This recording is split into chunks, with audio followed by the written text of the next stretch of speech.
Hi, my voice, my choice community. We are so happy today that we are not alone in this conversation. Today with us is one of the biggest badass women that we know, and like one of the biggest, I don't know, superstars who is giving us hope all the time. Rosie, thank you so much for being here. Well, thank you. That's so much grateful and kind of you to say. And I'm really impressed with your organization and what they've been able to do. And I'm happy to lend my support in any way. Thank you. So I wanted to start like with first question. You are so well known that you are speaking up about different kind of issues. You're one of the biggest critics of Trump since forever. You spoke up about Gaza. You spoke up about LGBTQ rights. You spoke up about the abortion rights again and again. And it's often hard to use your voice because then a lot of shit comes to you. And my question for you is like, why you are keeping speaking up? Why is this important for you? Well, I always felt that there was tremendous power in celebrity. And part of the reason that I wanted to become famous was because as a 10-year-old child, when my mother was sick, I thought that if I was Barbara Streisand and I went on the Tonight Show with Johnny Carson and told everyone to send in $1, I would get $1,000 and be able to get the medicine to cure my mother. So I knew there was power in fame and celebrity, and I knew that if I should be afforded it, I would use it for social good. I also was raised in a very politically active, astute family, and it's part of my origin and my Irish heritage that we stand up for the underdogs and we use our voice in the face of adversity and abuse of power. And that's what I do, and I have done it my whole career, and I will continue to do it no matter what the cost. One thing which is like exceptional is that you are not just raising awareness. You are always fighting for a systemic change. You always speak that we need concrete changes in a society. And I would go with you through three sets of issues that you are very passionate about. The first one is abortion. My voice, my choice basically is existing because we are fighting to protect abortion all across Europe. Why is this important? Well, From Irish perspective and from US perspective. well, from your perspective, I'd love to hear from you about that because I'm not sure that I'm the one who can speak to why it's important in your world and your country. But I know in mine, I remember being a child before we had the right to abortion and all the women who were dying of back alley abortions using hangers. And, there's no such thing as illegal abortion. There's safe abortion and not safe abortion. And um, it is a woman's right to control her own body and not the rights of patriarchal men who decide whether or not women can make decisions with their own doctor regarding their life, their destiny, and their health. And I feel as though this is a way to oppress women. I have always felt that. And I remember thinking, well, there's no way they're going to overturn Roe v. Wade, because if they did, women would be out in the streets. And even though we were out in the streets in America, it wasn't sustainable and it wasn't long enough. And I find the same thing happening now with Donald Trump and the fascism that's taken hold in America. That when we look at other countries like South Korea and we see what they did in order to stop the fascist government taking over and running them, when they ran out that fascist government because the people showed up en masse and refused to leave. And that's what needs to happen in the United States, although I'm not so sure how we're going to be able to change the culture to get people to know that it's worth it. It's worth the risk. It's worth standing up for democracy and for what our country stands for and was founded on and was representative to the whole world. Now, I don't think that the United States is faultless. I think that, we were an imperialistic and still are nation. We stick our very egotistical noses into every other country's business. We execute regime changes that sometimes call for physical executions of human beings, and it's not what human rights were. It's not what America should stand for in regards to human rights. And we feel as though we have the right to tell other countries how and when they should legislate and change their government. And I don't believe that's the right of another country to do, that everyone has the right to self-rule. And in America, we the people, in order to form a more perfect union, we the people hold these truths to be self-evident. All men are created equal, endowed by their creator with certain inalienable rights, life, liberty, and the pursuit of happiness. And that's a promise to all American citizens. And it has not been upheld for all American citizens. It's a systemic racism that was put in place at a time when America was just starting. And those systems have to be destroyed and recreated with the actual tenets of equality, and not this racist mass incarceration that happens in the United States. It's embarrassing how some people in the United States are convinced, because they've been sold a bill of goods, that we are the greatest country that ever lived and we have no fault. And that is not true. And we're not first in many of the things that American thinks they're first in. We're not. You know what we're first in? Mass incarceration. That's what we're first in. We're first in abuse of children. We're first in things that are shameful and embarrassing. And until we are willing to look at those things, we're not going to be able to change them. I always learned a lot from geometry as a kid. I never understood algebra, but I really understood geometry. And in order to solve the problem, you have to agree on the givens. Line A is parallel to line B. Line C cuts at a right angle, and the only way that we can ever move forward is to agree on the givens. And in America, we are so far from agreeing on what the givens are. In my mind, it is a given that every person, every man and every woman has the right to bodily autonomy. And the fact that the government took it away and now are punishing women, and women are dying, women are being kept alive as incubators to, grow children that they're not even going to be here to raise. It's really a dystopian nightmare. And I am 63, and I don't want to leave the world worse for little girls than it was for me when I was born in 1962. So I decided to use my voice in that issue, and I will continue to use my voice for abortion rights for all women. Yeah, basically my voice, my choice started because I was living in US for 1 year when the Constitutional Court made the decision. And for me, it was like a huge what the fuck moment. It was the first time that I realized that they can take your rights away. I'm from Slovenia. Yes. We are a country, and I'm not so proud of this, where Melania Trump is coming from, but we are also the first country in Europe who had abortion written in constitution. So for us, it was always a given thing.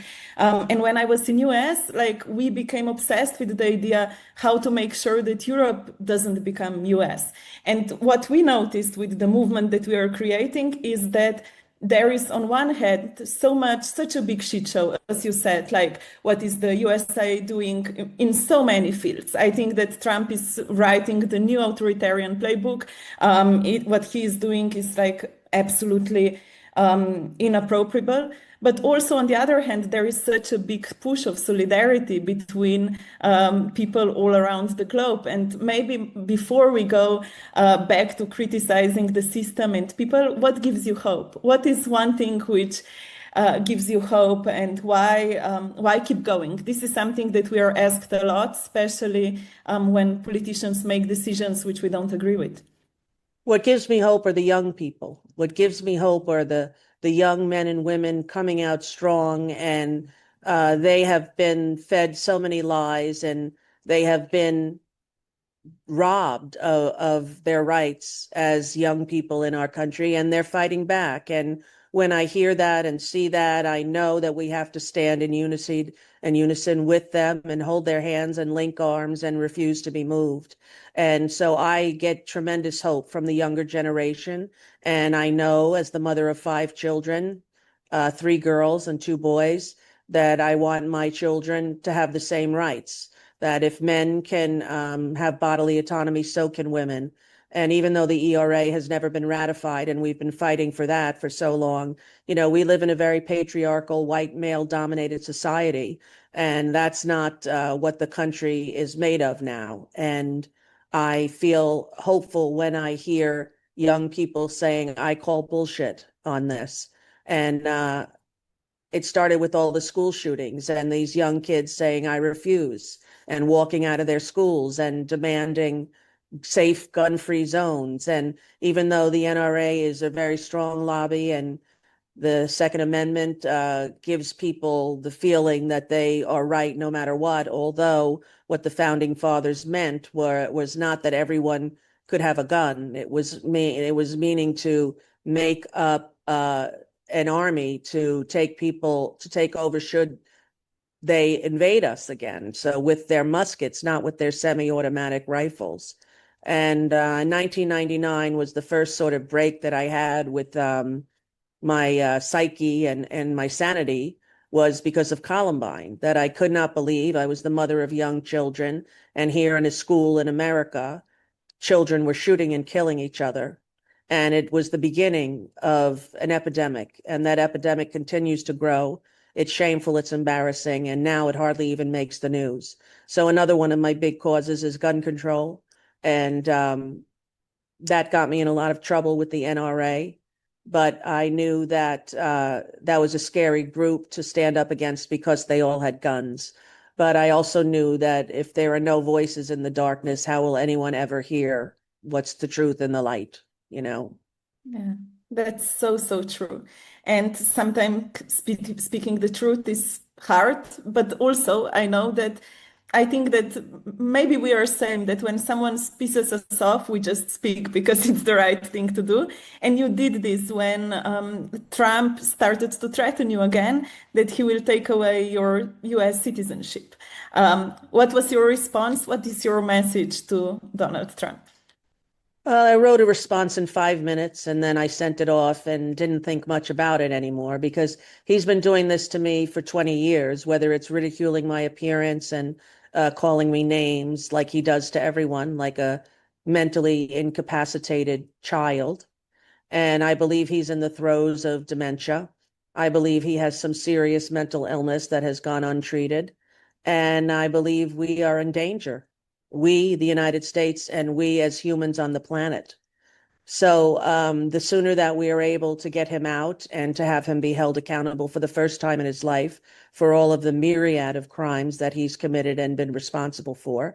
You know, the man started and ran and inspired and contributed to an insurrection against our government and the threat to kill the vice president. And it's unbelievable that he was elected again. But we have Fox News, which is a propaganda news station, which does not provide news or facts. It is an entertainment station, and they were fined millions and millions of dollars for lying to the American public. But even that wasn't enough. There are people who believe Fox News and believe everything that Fox News says.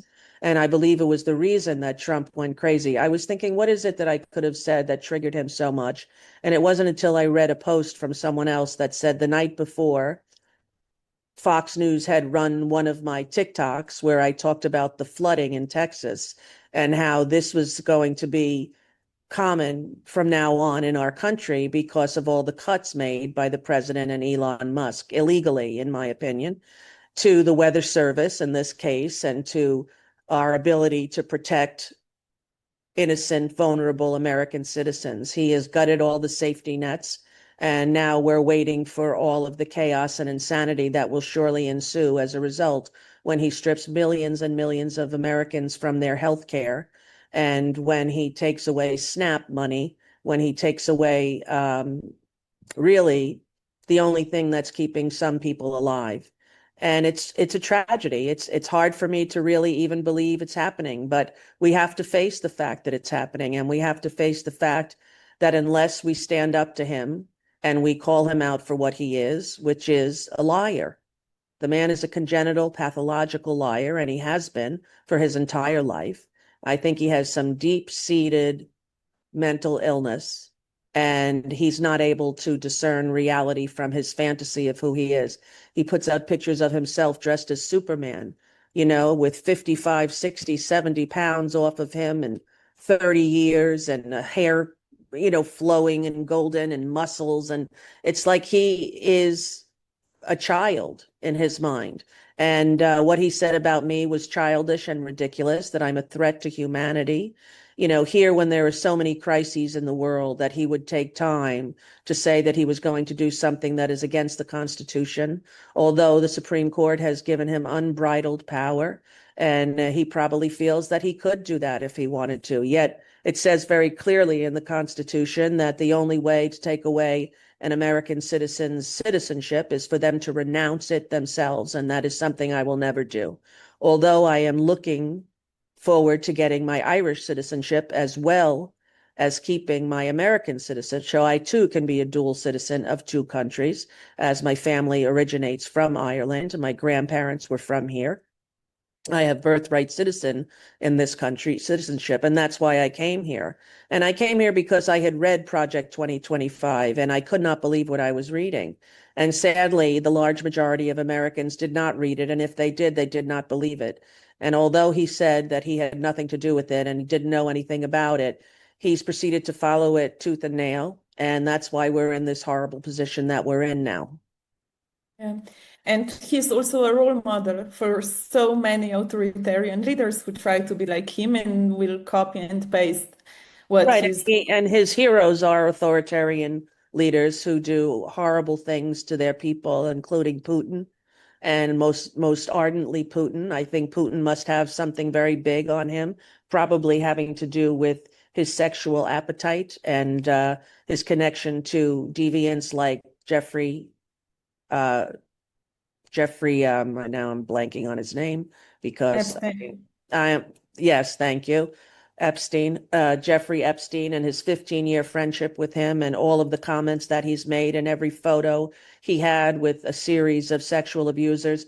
I don't know that there's another president, never mind human being, that I know who is friends with so many rapists and who has been convicted himself of sexual assault and abuse. And although the judge said he did in fact rape E. Jean Carroll, he will sue anyone who says that he's a rapist. And sadly, corporations decided to buckle in and pay him rather than be threatened by him. And that is the downfall of democracy right there, because if corporations are willing to capitulate to blackmail, we're all doomed.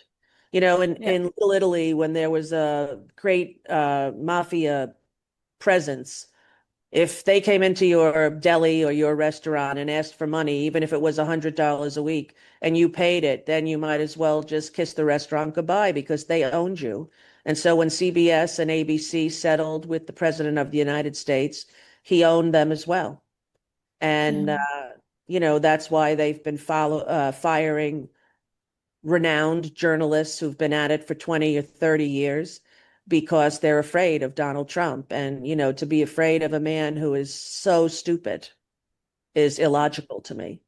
Like, the things that he says make no sense. When you have a little kid and you catch their face covered in chocolate and their hands covered in chocolate, and they swear to you that they didn't have any chocolate. There was a time with my oldest son when he came down after sleeping in the night, and he had clay all in his eyelashes because he had put on a Play-Doh mask, sleeping mask that he made, and then slept with it, and it all congealed on his eyes.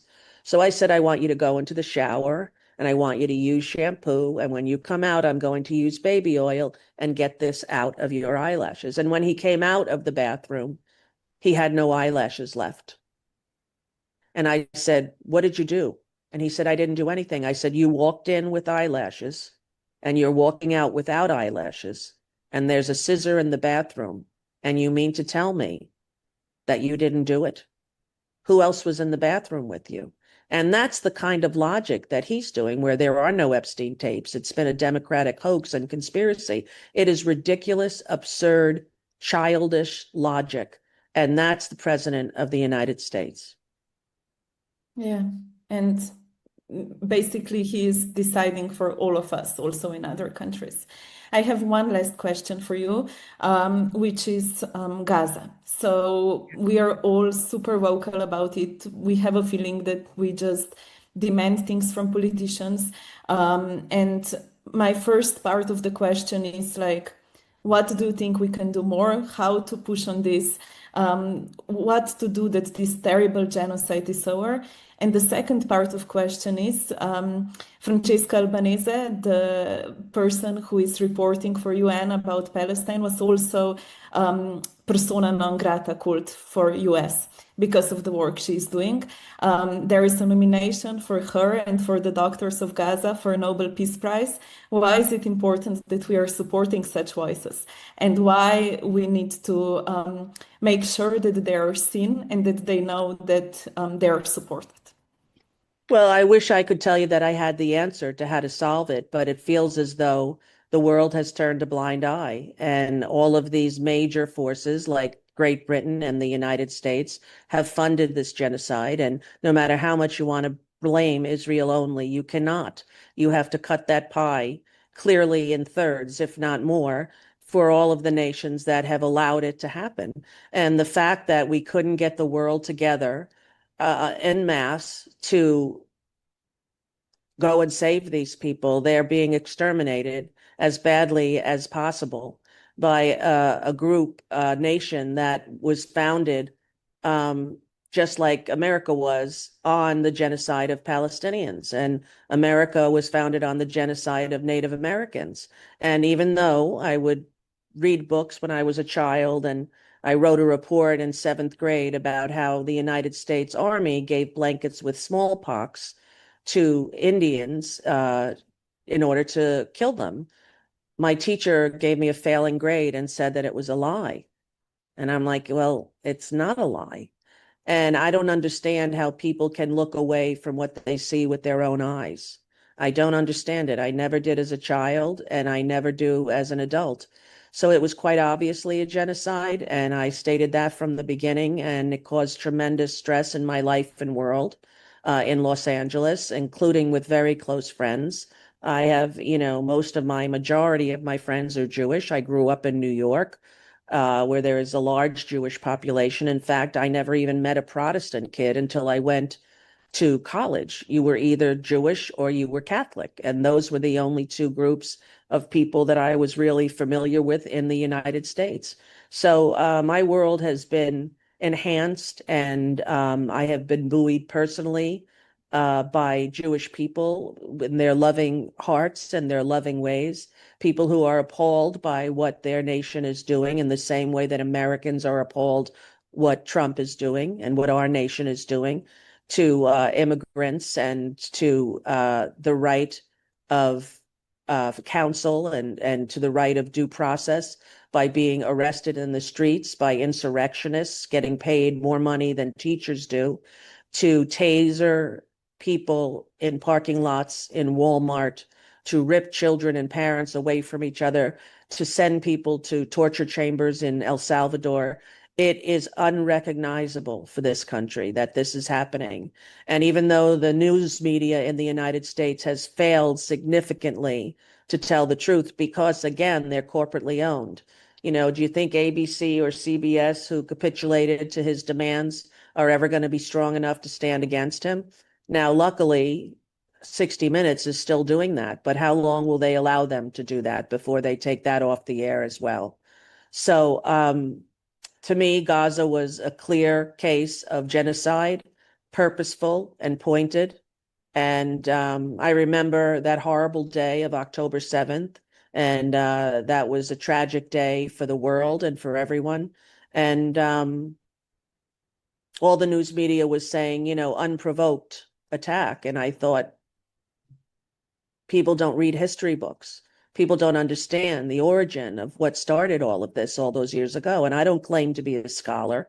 I just claim to be an empathic human being who understands the truth and who wants to make sure that it is not altered for public consumption to benefit the nation that's prescribing the horrors. So I stand in defiance of everything that Israel has been doing, especially now as they're starving people, live streaming it, shooting children who are trying to get food and water for their families. It is the most inhumane treatment of others that I recall seeing in my lifetime. And I will be opposed to it forever. It really, really is unfathomable and upsetting beyond my ability to articulate. That's true. And at least we will continue to be loud together, continue to organize, and continue to work. My Voice, My Choice has volunteers all across the Europe in every country of European Union. And on 1st of September, we are doing something very important for us, which is that we are bringing 1.2 million signatures to the European Parliament for safe abortion. And if you will be by any chance in Europe, we will invite you to go with us because we also think it's important to celebrate moments of small victories in this sad and hard Without a time. doubt. And I am now living in Ireland and I will be for the foreseeable future. So I would love to join you on September 1st and do that. And I would hope that you'll be in touch with me and we can figure out how to get that done.